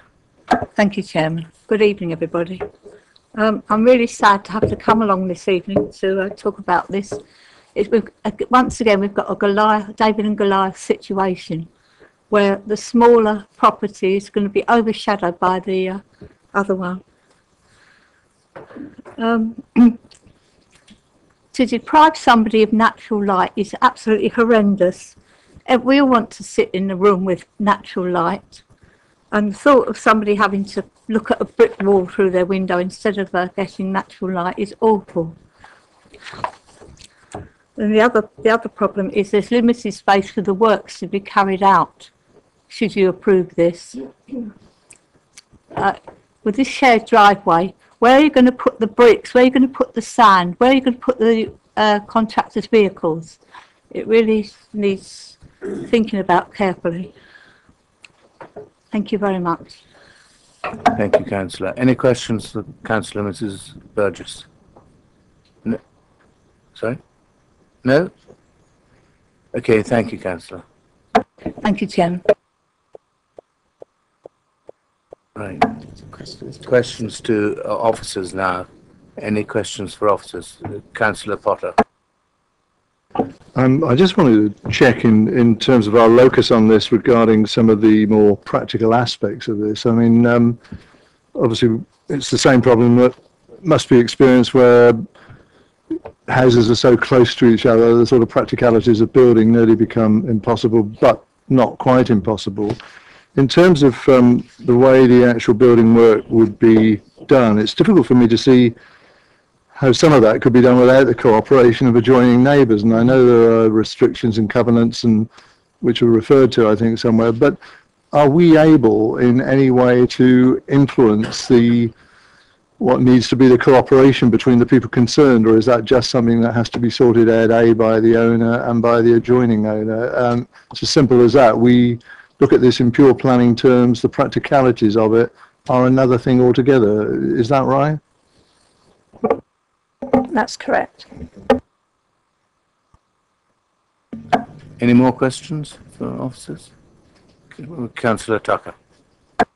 Thank you. On page 65, on the second paragraph, under impact on neighbouring amenities, on the 1, 2, 3, 4th line down, it says, as shown on the plans, that's the internal arrangements of 124A. I'm not quite sure what plans we're supposed to be looking at, because that's not the application. No, I think if you read the first part of the sentence, it's referring to the original planning permission under BDC 250. So we're basically saying as shown on those plans that we saw at that point and approved at that point in time. So it's not on any plans that you'd see here tonight. Councillor Bound. Yes, thank you, Chair. On that diagram that we got up on the screen there, does the sun sort of swing from bottom right across to bottom left in terms of sort of south facing? Have I got that right?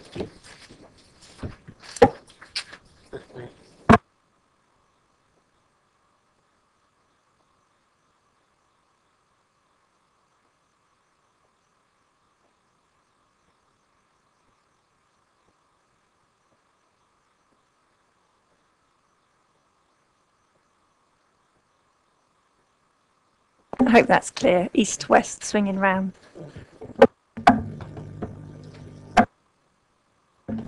Thank you, Chair. It was, well, basically it was the same question, but could the officers just comment again? They've looked at this and made the judgment that it doesn't. If I use the word overshadow, I didn't see the word overshadow, so I assume it's passed all the assessments for shadowing. It doesn't unduly overshadow. In the officer's report as well, refer to the fact that basically you'll have just over a 2 metre high wall, and then the roof is actually pitching away. That actually is an improvement on what you can actually build onto permitted development rights. You could build a 4 metre high wall there with a flat roof that would extend out 4 metres from the rear there. So that actually would have more of an impact, because you wouldn't actually have to, you wouldn't have the roof hipping away. Any more questions for officers? Councillor Court, do you wish to speak? Thank you, Chairman. Speaking as one of the other ward members and the person that originally brought this to committee back in June, and I don't know if members, a lot of members were on the committee then and came out and viewed the site. I do still have concerns about this, and I know the officers have discussed various ways that some of the condition, I can't remember which condition it was now, but where they actually have to submit to you where materials are going to be stored. I appreciate all the work that's gone into that, and you know, if that does actually happen, then that would be good. However, the rest of the reasons for refusals that we had last time, I don't feel have been addressed. The objector is still going to sit in a room, and I've been in the house and I've sat in the kitchen and in the dining room, and I don't recognise from the description in here that as being the same place that we sat in. There is a window at the moment which looks out onto blue sky, and that is at a dining room end where they sit, they eat, they sit and read the paper, have breakfast, do all sorts of things like that. There is a kitchen further on with a window at the other end, but that light does not come up to the top where the dining area is. The only light, and it's what the objector put in himself, is from this window at the side. And with the approval of this application, he will be looking out on a blank wall and a sloping roof. He will no longer see that nice natural light coming into there. For that reason, and based on the same reason for refusal last time, I move refusal of this application. Thank you, Councillor. Thank you, Councillor. Councillor. Sorry, it's a question, Chair, if I may. Could I clarify, could the applicant, under permitted development then, build the extension out as far as it comes now? They can, the extension, as we look at it on the plan there, so on the left-hand side, I think it comes out to about 6 metres. They can go out to 4 metres with a 4 metre high, so they can make it 4 metres flat roof out to the distance of 4 metres. That's under what we call PD. They could also, if they chose to, there's now some new legislation in that they could put in a determination for a single story extension, which would go 8 metres on that boundary, so double the distance. So it would actually go beyond where they are at the moment, single story, 4 metres high. And that's a determination, and there's a limit to what we can then consider under that. We have a limited time in which we can consider the proposal. Neighbours are notified, but it's very limited in terms of what we can then say no to it on.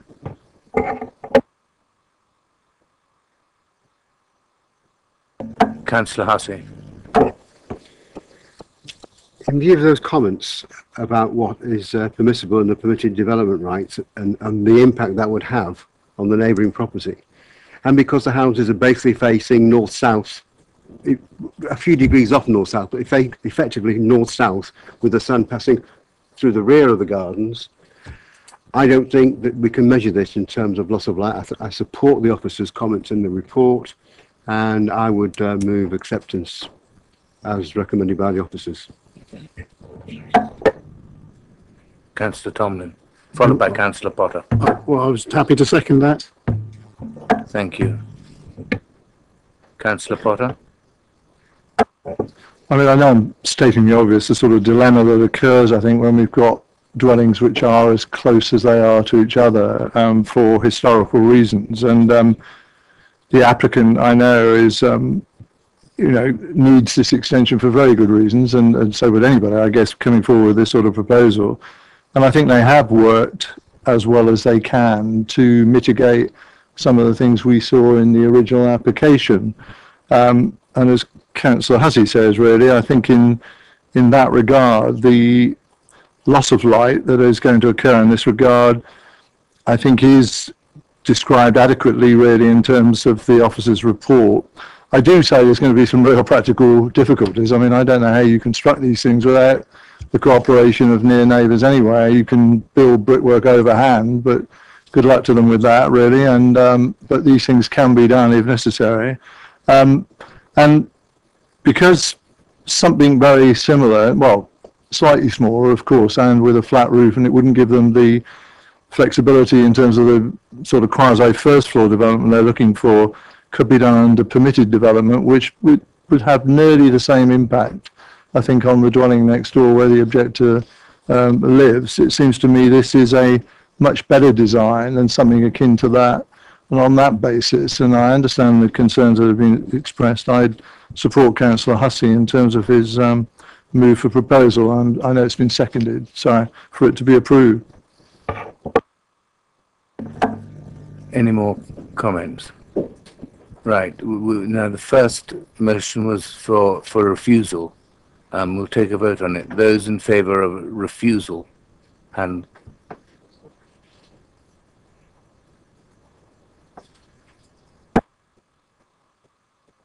Those against refusal?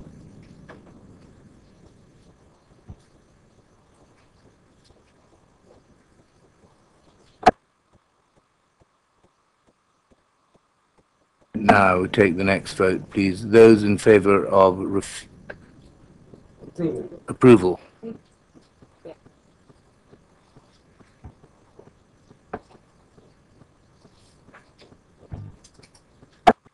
Thank you. Those against? Thank you. That was carried. I'll ask officers to sum up. Thank you, Chair. It's basically the application for the rear extension, the works to the dormer windows and the new porch have been approved subject to the conditions on the order paper. Thank you. That completes our tasks for this evening. Just remains to say all have a very happy Christmas.